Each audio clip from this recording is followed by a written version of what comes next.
그 집값 많이 떨어지는 게 좋을까요? 아니면은 그 이자율 떨어지는 게 더 좋을까요? 아니면 둘 다 떨어지는 게 더 좋을까요? 아니면 그게 올라가는 게 더 좋을까요? 간혹 가다가 X나 이런 데 소셜 미디어에 가보면 사람들이 집값을 많이 떨어지는 걸 원하는 사람들이 이렇게 자주 보이거든요. 그래서 그걸 오늘 좀 이렇게 브레이크다운 해가지고 어떤 게 실제적으로 경제적으로 소비자들한테 도움이 될 수 있는지에 대해서 말씀드리겠습니다. 안녕하세요. 미국 부동산 포틀랜드 오레곤 션입니다. 일단은 가격이 낮아지게 되면 집을 새 들어 사는 미국 사람들은 가격이 낮아지는 걸 상당히 원해요. 근데 실제적으로 가격이 낮아지게 되면 그 사람들이 벌떡 일어나가지고 그 집을 살까요? 그 집을 안 사요. 왜 그러냐면 이게 가격이 10% 떨어졌네. 그러면 내가 한 3개월 더 있으면 또 10% 떨어지겠지. 그러면서 계속 기다립니다. 그러니 그런 새 들어 사는 사람들은 집을 못 사게 돼 있어요. 이 마음 생각적으로 생각적으로 심리적으로. 네. 거기다가 만약에 집값이 50% 떨어졌다 그러면 이 사람들은 경쟁도 못 해요. 왜냐하면 투자자들이 확 모여가지고 그냥 현찰로 다 사버리기 때문에. 그런 경우가 많이 생겼죠. 근데 만약에 집값도 떨어지고 interest rate, 그 모기지 이자율도 같이 떨어지게 되면 실제적으로는 새 들어 사는 사람들이든 현찰이 없든 그래도 집을 살려고 하는 사람들한테는 도움이 된다는 이야기죠. 근데 그 숫자가 미국 그 인구 전체로 봤을 때 제가 봤을 때 10%도 안 될 겁니다. 그래서 집값 떨어지고 이자율 떨어지는 거를 원해가지고 10%의 인구를 위해서 그런 걸 바란다는 건 어떻게 보면 이 win-win situation은 안 되는 거죠. 어떻게 보면 lose-win이나 lose-lose situation 밖에 안 됩니다. 그 다음에 집값이 그렇게 떨어지게 되면 또 반대적으로 집을 갖고 있는 사람들은 집을 팔려고 안 내놓죠. 집을 안 내놓게 되면 지금처럼 집값이 그렇게 많이 떨어질 수가 없어요. 왜냐하면 공급이 없기 때문에. 네. 그 다음에 또 한 가지 단점은 그 경제적으로 도움이 안 됩니다. 왜냐하면 그 미국에서는 주택 파는 그 숫자와 어떤 경제적인 그 힘 자체가 거의 한 25%의 미국 경제를 흔드는 거기 때문에 어떻게 보면 그게 막 15%, 18%그 GDP밖에 안 된다고 하지만 그 연관된 그 어떤 경제적인 흐름으로 다 봤을 때 예를 들어서 집을 팔게 되면 뭐 집 검사하는 사람, 에스코로, 론 오피서, 그 다음에 홈디포 같은 데 재질 파는 거 그렇게 집 팔아가지고 사진사, 뭐 리얼터 그래가지고 집을 사게 되면 집을 또 고치든지 뭐 페인트 칠하게 되면 또 홈디포가 또 사고 그런 어떤 리플 이펙트들이 상당히 많기 때문에 제가 봤을 땐 제 경험으로 봤을 땐 25%보다 더 좌우하는 경제를 좌우하는 그런 것 같습니다. 왜냐하면 지금 미국 부동산 자체가 그래서 가격을 낮아지고 이자율도 낮아 두 개를 원하는 사람들은 그 심리적으로 상당히 이기적으로 그런 원하지만 그렇게 하면 경제적으로 도움이 안 돼요. 근데 만약에 반대적으로 집 가격은 지금 높은 상태, 그 다음에 이자율도 높은 상태, 지금처럼 2025년도가 딱 그런 상태입니다. 가격이 올라갈 만큼 한 10년 동안 비교해 봤을 때 올라가 있는 상태에서 이자율이 계속 올라가든지 안 내려오기 때문에 집을 살 수 있는 사람 숫자가 상당히 적죠. 그러다 보니 집 팔리는 숫자가 상당히 적어지고 경제적으로도 완전히 이렇게 얼어있는 완전히 그 동상이라고 그러나요? 동상처럼 이렇게 완전히 얼어버리는 그런 상태가 지금 상태예요. 그러다 보니 이 경제적인 흐름도 없고 돈도 안 흐르고 그러니까 경제가 지금 꽉 이렇게 그 속 얹히는 것처럼 꽉 막혀 있는 그런 상태죠. 그러다 보니 돈 없거나 그 융자 많이 받아야 되는 사람들, 새 들어 살아야 되는 사람들은 월세도 상당히 지금 많이 뛰고 있는 상태이기 때문에 왜냐하면 집값이 높은 상태이기 때문에 집값이 안 떨어지고 있잖아요. 크게 봤을 때. 그러다 보니 새 들어 사는 사람들한테 지금 도움이 안 되는 상태예요. 경제적으로 도움이 안 되고 그 다음에 이 집을 갖고 있는 사람들은 이 집을 팔아가지고 다음 집을 사도 이치 안 맞잖아요. 잠깐만요. 그러다 보니 집도 안 나오고, 그러다 보니 경제가 지금 다 막혀있는 그런 상태입니다. 근데 지금 상태에서 제가 부동산 17년 동안 팔면서 지금 가장 적합하게 좋은 걸로 바뀔 수 있는 거는 집값은 유지가 되면서 이자율이 떨어져야 돼요. 지금 거의 한 2, 3년 동안 이자율이 높은 상태에서 계속 우리가 이 경제를 끌고 왔잖아요. 근데 지금 상태에서 2020년도보다 지금은 거의 한 35%의 집 숫자들이 낮게 팔리고 있어요. 그게 무슨 말이냐면 집이 팔린 숫자 자체가 낮아요. 그러니까 집을 살려고 하는 사람들도 숫자가 낮고, 집 파는 사람 숫자도 낮고, 집 팔리는 집 숫자도 낮고, 그러니까 경제가 지금 안 움직이고 있죠. 이게 움직여야 돼요. 이게 안 움직이게 되면 소비자들이 피해를 볼 수밖에 없습니다. 이자가 높을 땐 은행들이 돈을 많이 벌죠. 이자가 높을 땐 소비자들이 피해를 봅니다.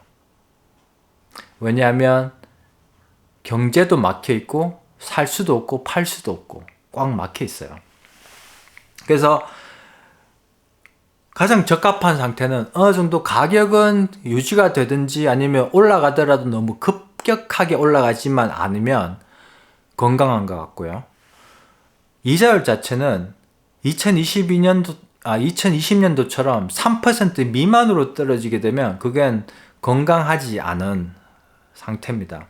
제가 봤을 때 경제적으로 건강한 이자율 정도는, 그 모기지 이자율 정도는 지금 상태로 봤을 땐 한 5.5%, 한 5.5%까지 낮아지게 되면 거의 한 50%의 집을 살려고 하는 구매자들이 나와서 살려고 할 테고, 그 다음에 집을 갖고 있는 사람들도 이 정도면 내가 갖고 있는 모기지 이자율에서 한 그렇게 큰 차이가 없기 때문에 이 집을 팔고 다음 집으로 가도 그렇게 경제적으로는 손해가 없겠구나.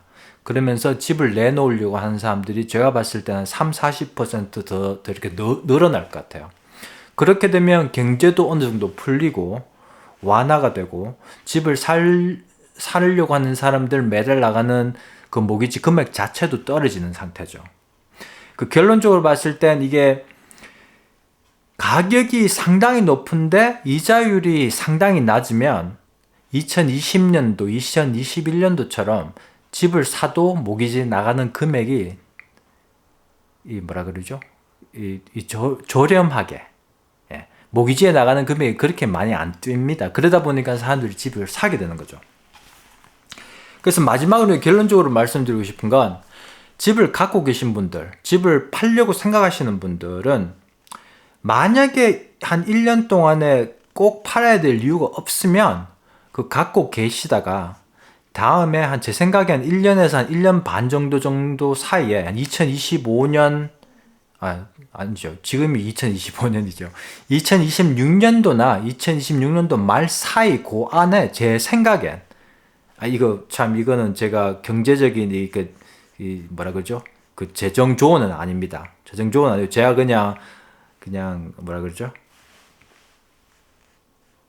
완전히 한국말이 지금 제 머리를 떠났습니다. 제가 예측하는 건데, 개런티는 못 해드려요. 개런티는 못 해드립니다.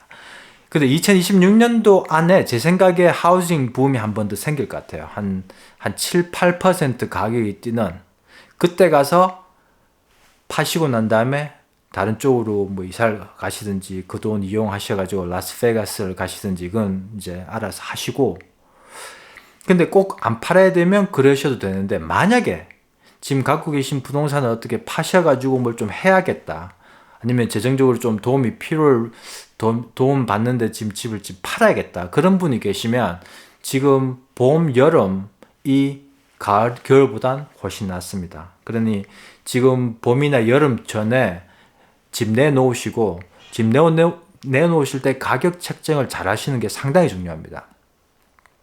제가 미국 전반적으로 다 봤을 때 미국 전역으로 가격이 잘 책정된 집들은 지금 멀티플 오퍼 받고 바로 팔리고요.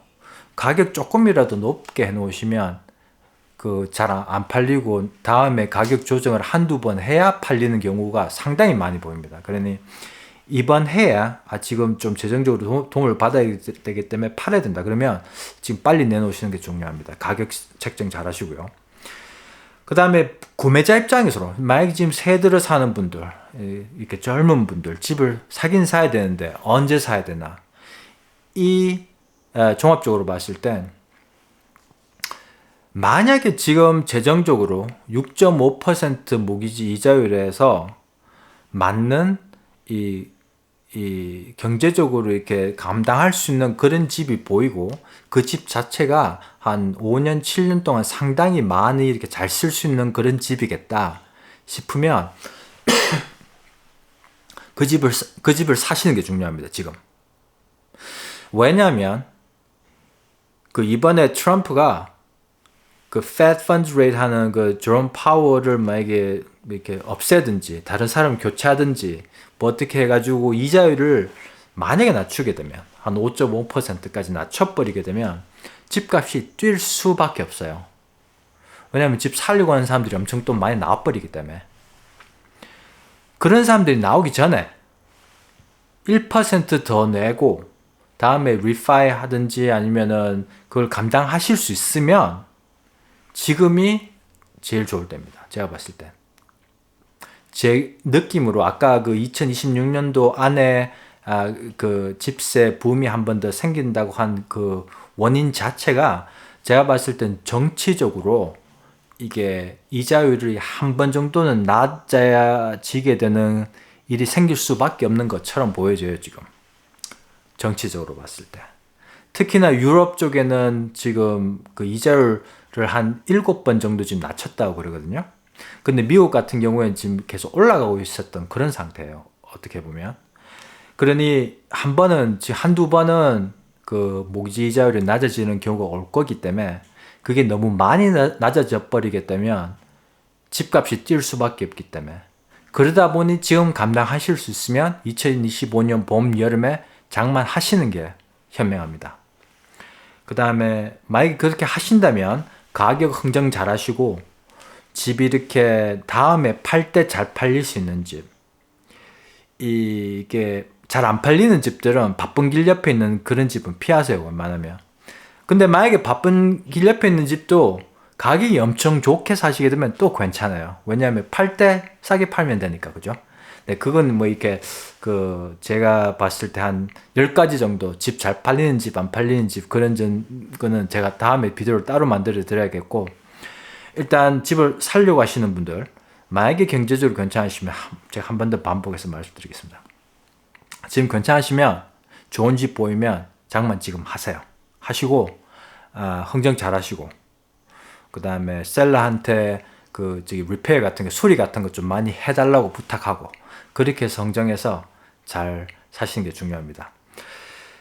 예, 이거 봐주셔서 감사하고요. 좋아요, 구독해 주시면 감사하겠고, 만약에 포틀랜드 오레곤 쪽에 집 구매나 판매 생각하시면 제가 20분 공짜로 상담해 드리니까 전화 503-515-4499로 연락 주시면 제가 정성껏 상담해 드리겠습니다. 봐주셔서 감사하고요. 다음에 비디오에 뵙겠습니다. 안녕히 계세요.